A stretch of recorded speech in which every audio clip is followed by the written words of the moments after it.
So let me tell you a story about ski trails and how we can apply that to wheelchair navigation.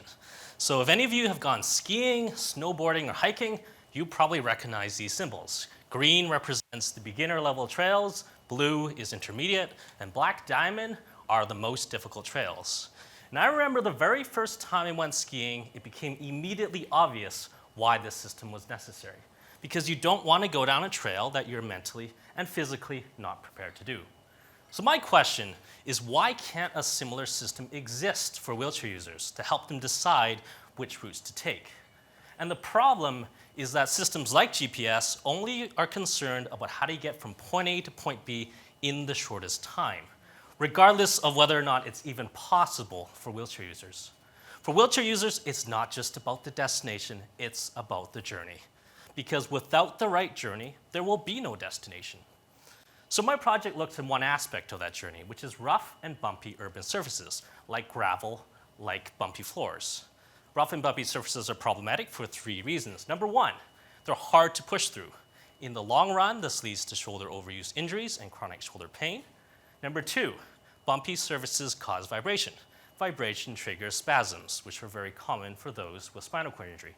And finally, if you cannot get to where you need to go, that takes away your independence and that takes away your self-worth as a human being.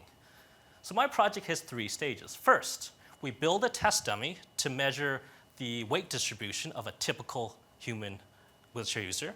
Then we attach little vibrational sensors to measure different urban environments, both indoor and outdoor, like you see on the picture. And finally, we take all this information to come up with what might be the greens, the blues, and the blacks. So let's go back to the ski trail system. What about that system works so well? It works because it's simple.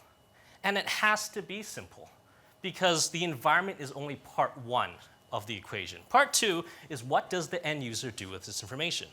Well, the end user has to make a risk management decision considering their physical ability and their comfort level to decide which routes to take and which routes to avoid. So that's the exact same type of decision that wheelchair users need to make. So I'll leave you with one final point, which is that accessibility is more than just washrooms and parking spots. Accessibility is also about information, having the right information to make the right decision. Thank